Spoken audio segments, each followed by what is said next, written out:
Premiering on March 17, 1997, Toonami was a weekday afternoon block running on Cartoon Network that aired a slew of action-adventure cartoons, as well as a massive variety of anime, helping to popularise the medium here in the West.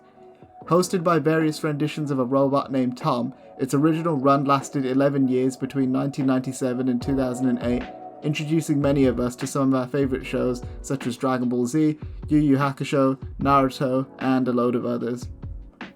I don't think it can be understated just how important this block was in the grand scheme of things. Without Toonami, a lot of people wouldn't have had the same level of exposure to anime as kids that they did thanks to Toonami, and it is often cited as one of the biggest things that helped popularise anime in the US. My personal experience with Toonami was the UK rendition of it.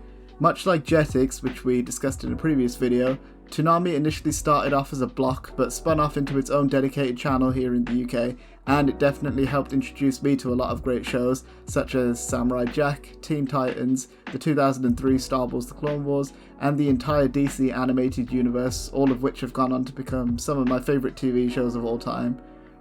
Whilst being incredibly important and influential for introducing anime to the masses and popularising many action cartoons, Toonami's ongoing success didn't last forever, and the block was eventually cancelled in January of 2009 due to low ratings, with the UK rendition being closed even earlier than that in 2007. However, it didn't stay dead forever, well, at least not in the US. Sorry my fellow Brits, we're still leaving flowers on the grave of Toonami to this day. But over in the US, they were able to celebrate as after an Adult Swim April Fool's prank and massive amounts of campaigning online, Toonami was brought back in May of 2012 as a Saturday night, late night action block with a new version of Tom returning to host the block, which still continues to this day, airing anime both new and old, including DBZ Kai and Demon Slayer. As with anything that's as long-running and influential as Toonami, some of its material was bound to slip through the cracks and become inaccessible to the public looking to relive early parts of their childhood. So today, whether you're a fan of classic or modern Toonami as a TV block or a TV channel, I hope you enjoy as we take a deep dive into the world of Toonami lost media. Outlaw Star, the Toonami edit. As stated earlier, Toonami was responsible for introducing many of us in the West to various anime series, and one of the anime that aired on Toonami was Outlaw Star. The series follows a character named Gene Starwind who travels the far reaches of outer space alongside the crew of an inherited ship named the Outlaw Star as they search for a legendary space treasure trove called the Galactic Ley Line. The show aired on Toonami in January of 2001, however due to Cartoon Network wanting the show to have a TV Y7 rating, several cuts and changes were made to the series, with new lines of dialogue being recorded and footage being digitally altered to reach the requirements for the rating. Most of the changes involved toning down the language and nudity portrayed in the show, as well as the sexual nature of some of the dialogue and scenes. Unlike other shows that were edited so that they could air on Toonami, Outlaw Star's edited version never received an official home release of any kind, causing a majority of the episodes to be lost for a very long time. Complete versions of all of the episodes have been discovered and archived through various means, such as bootleg DVDs that contain the edited versions, recordings of Adult Swim broadcasts of the show, and VHS recordings that contain the episodes, with the exception of two. The 18th episode, which has the second half available but not the first, and the episode we're going to be discussing today, episode 23. Episode 23, titled Hot Springs Planet Tenrei, was initially banned from airing on Toonami US due to its sexually suggestive humour and constant scenes of female nudity, making the episode almost impossible to edit for broadcast on Toonami during the show's original 2001 run. Despite not airing during the show's initial broadcast, the episode did eventually air in 2018, although this was on Adult Swim and not Cartoon Network. This allowed the episode to remain mostly the same as its original Japanese version, as it was being aired on a more adult-oriented channel, with the exception of one edit made to a scene where the character Aisha is ranting about the hot spring not being hot enough for her. This edited version of the episode is nowhere to be found online, and is currently the only edited episode of the show to have no footage archived on the internet, with the rest being available through the Internet Archive. Now notice that I said the episode was banned from airing on Toonami in the US and not Toonami in general. This is because the episode supposedly aired on Toonami here in the UK, at least according to the Toonami wiki it did. This version of the episode was apparently severely edited for the sexual content that appeared in the episode, although aside from the information on the Toonami wiki page, I can't find any other information online about the supposed censored UK version of the episode. Either way, we have yet to see anything from either the US or UK version of this censored episode. According to the edits list on the Toonami wiki, the only edit that appears to be made to the 2018 censored version is to the scene that I mentioned previously, with the rest of the episode supposedly remaining intact. However, until this version of the episode surfaces, its true contents will remain a mystery. The Lost Toonami Comic. Alongside its popular programming that kept viewers engaged, Toonami's personality and space-themed vibe went a long way in making it memorable for those who tuned into the channel back in the day.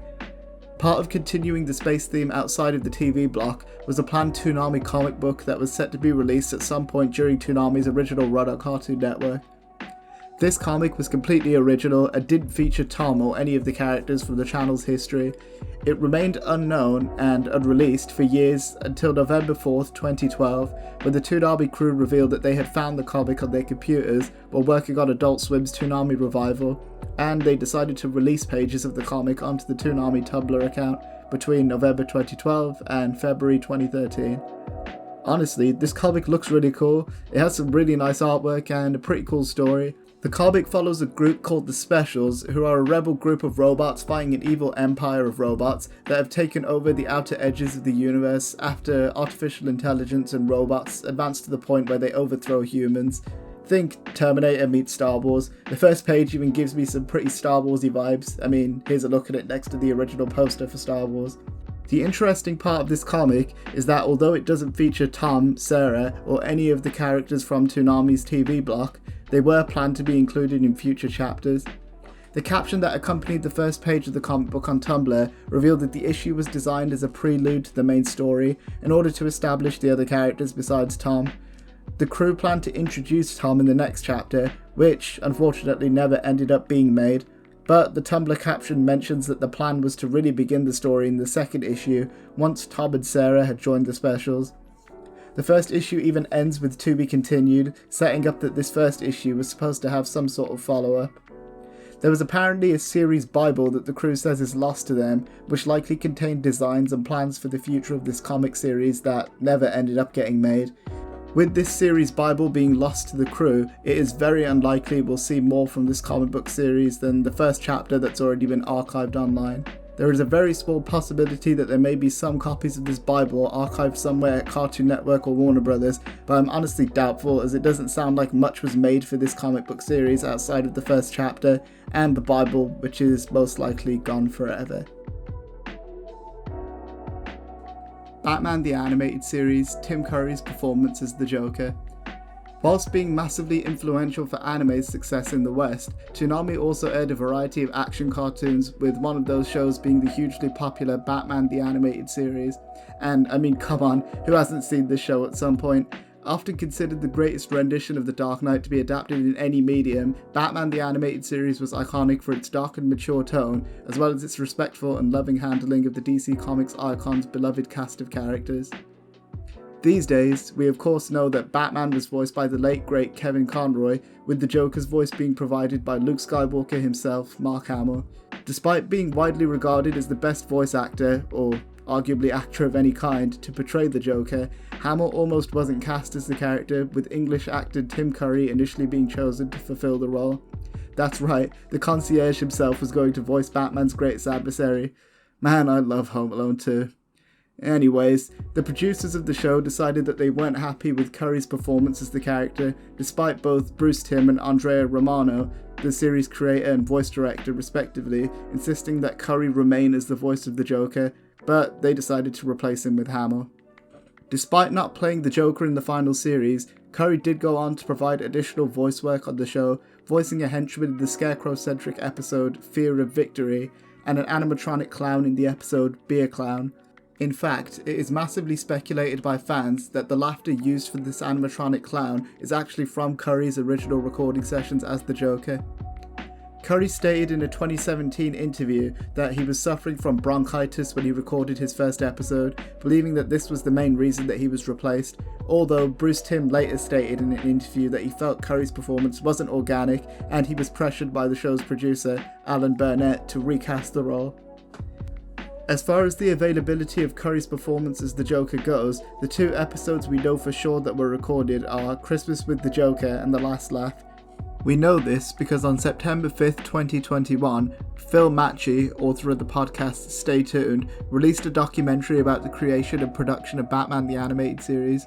In this documentary, clips from the episode The Last Laugh are shown with Tim Curry's original recordings instead of Hamill's performance. Ugh. Hey, Batman! You stink so bad, I can smell you from here! Pew! Pew, pew, pew! These clips were provided by one of the guests credited in the additional archival footage card, however it isn't specified who the person that provided this footage was. I've linked Phil's documentary in the description below as it's a great watch for anyone who really enjoys Batman the Animated Series like I do. Assuming that the episodes were recorded in order, Curry definitely recorded the Joker's dialogue for these two episodes, as Christmas with the Joker precedes The Last Laugh in the first season. Even though we know Curry recorded these two episodes, it's actually unknown how many total episodes were recorded with him playing the Joker. The rumoured numbers range anywhere from around 4 episodes to the entire first season, but we have no confirmation of the actual number. Since Phil Machi was provided with footage of Curry's performance by one of the guests on his podcast, it is likely that copies of the recordings of the performance remain with the producers of the show, with the original master recordings likely being stored away in Warner Brothers' vault. I'm really curious to see what the rest of Curry's performance as the character would have looked like. He's one of my favourite actors, being able to pull off both comedic and sinister roles really well, so seeing him voice an iconic villain such as the Joker for a full TV show would have been incredible. Given Warner Brothers' reputation for being, well, Warner Brothers, I wouldn't put too much faith in them ever releasing the recordings they most likely have, so our best bet would be to ask the producers to release whatever recordings they have to hand. Failing that, it is likely the clips we have are all that we'll see of this alternate version of Batman the Animated Series' Joker, and we won't know what exactly we missed out on with Tim Curry's performance of the Clown Prince of Crime. Cubix Mark version. Okay, so this one is included on the list just for my own sanity, to be honest, and just to spread the word about it and see if anyone else remembers whether or not this even exists. It's a really strange and interesting case that I'm not sure is actually real, but I don't think I'll get a chance to talk about this incredibly weird and obscure show ever again on this channel, so I might as well take the opportunity now. Cubix Robots for Everyone, or simply Cubix, is a South Korean 3D animated series set in the year 2044 about a boy named Connor who moves to Bubbletown, a city where everyone has a robot. Everyone except Connor, of course. He eventually meets the owner of a repair shop that has a supposedly unfixable robot named Cubix. Connor is able to jumpstart Cubix, and the pair, along with Connor's new friends, go on adventures as they try to stop the exploits of the evil Dr. K. The show aired on 4Kids Network in 2001 in America, with them providing the English dub of the show, and in the UK the show aired on Toonami. I have very vague memories of watching this show. I remember the theme song constantly getting stuck in my head as a little kid, and I thought the design of Cubix himself was cool. I mean, cut me some slack, I was probably about 4, anything that was colourful and a robot was cool. But my brother and I would often look back at clips of the show and laugh at how it looks today because, yeah, much like a lot of late 90s and early 2000s 3D animated shows, it didn't exactly age that well. I mean, look at this, some of these character models are truly a sight to behold. Anyways, the piece of lost media associated with the show is one very specific to the UK. In the show, one of Connor's friends is named Mong.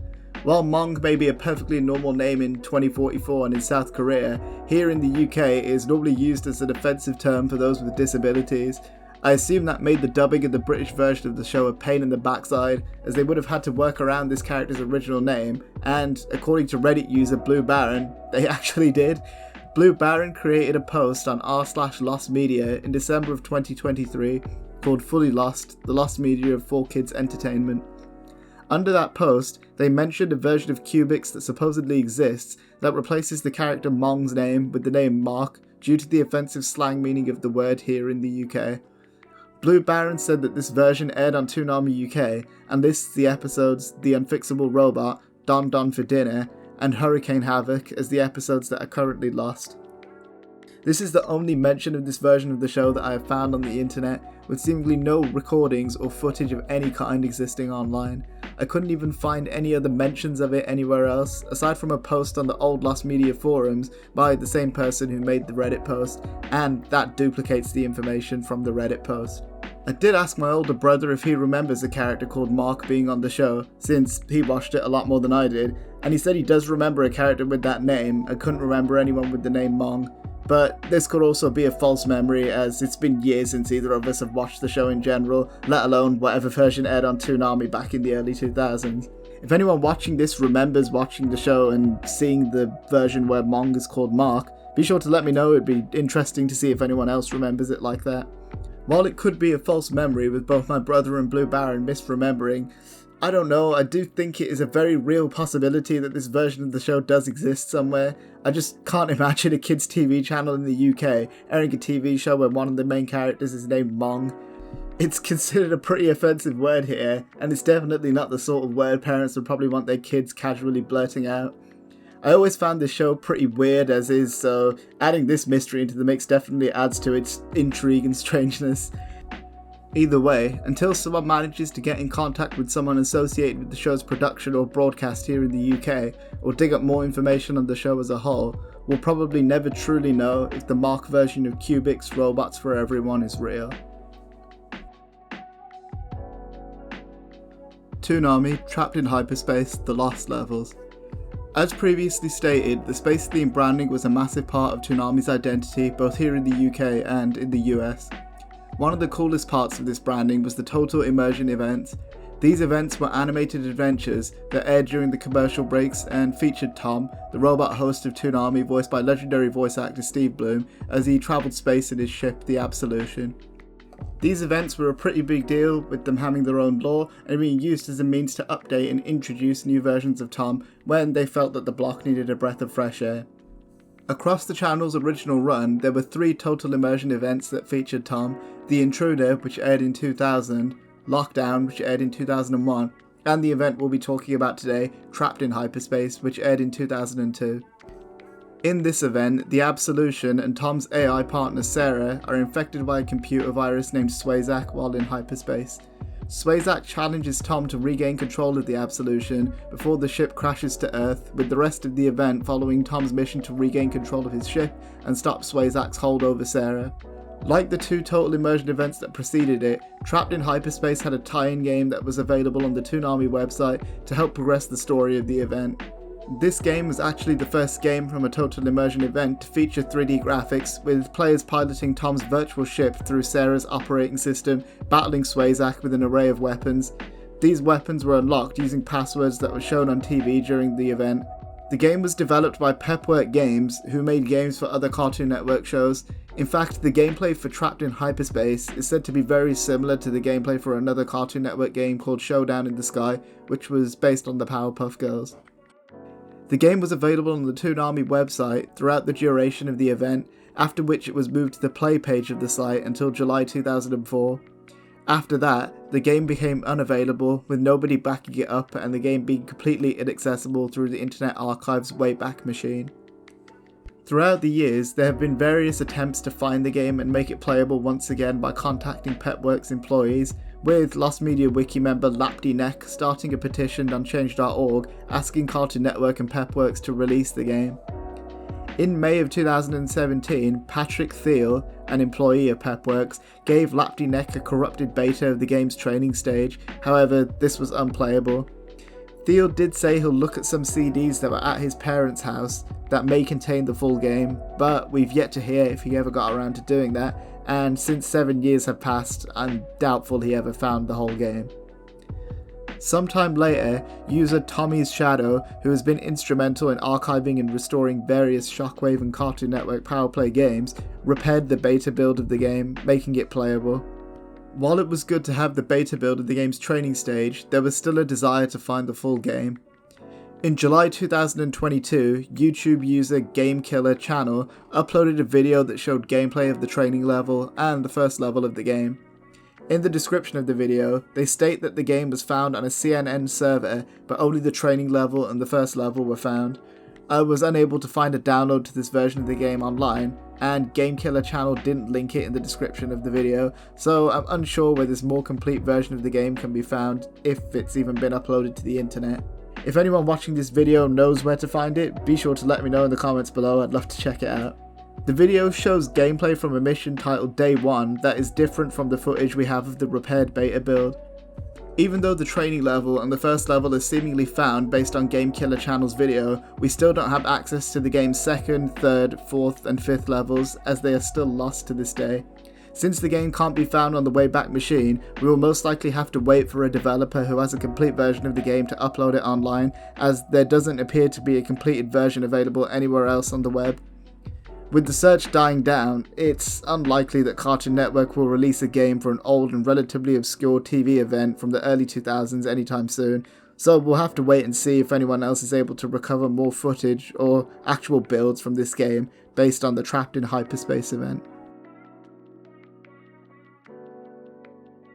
Sailor Moon Dick Entertainment soundtrack. During the 1990s, there were two companies that were trying to get the rights to the massively popular anime Bishoujo Senshi Sailor Moon, and these companies were Toon Makers and Dick Entertainment. And yeah, let's get the elephant in the room out of the way now. Dick Entertainment is a great name for a studio making entertainment for young kids, isn't it? And I'm sure we've all spent some point in our lives laughing at how stupid of a name it is.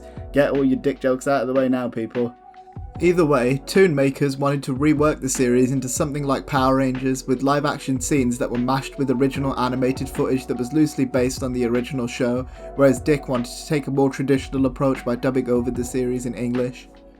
Dick Entertainment ended up winning the battle for the rights to Sailor Moon and received the rights to dub the first two seasons of the series in English. The Toon Makers pilot for the show is its own separate lost media piece that's been covered by a bunch of other YouTubers really well, but if you guys are interested in seeing a video on that, do let me know, I'll be happy to make one.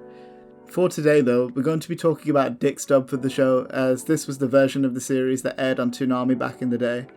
The Dick dub of Sailor Moon had various alterations made to it in order to localize it and make it more friendly to a younger Western audience, removing any references to death and toning down the LGBT representation from the original Japanese version.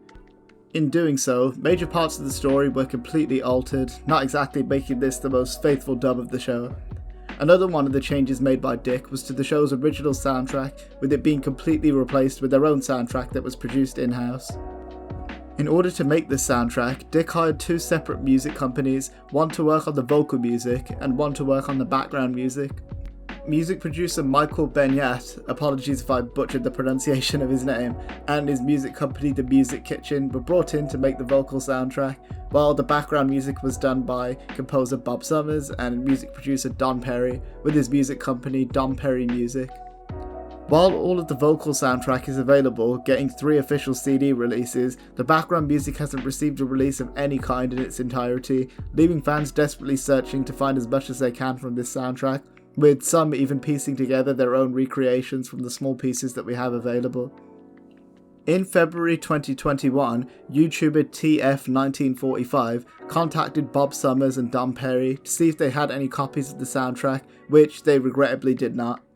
7 months later, however, they found a CD that was made early on in the production process of Dick's Sailor Moon dub. This CD contained some of the tracks from the soundtrack, as well as demos and unused tracks.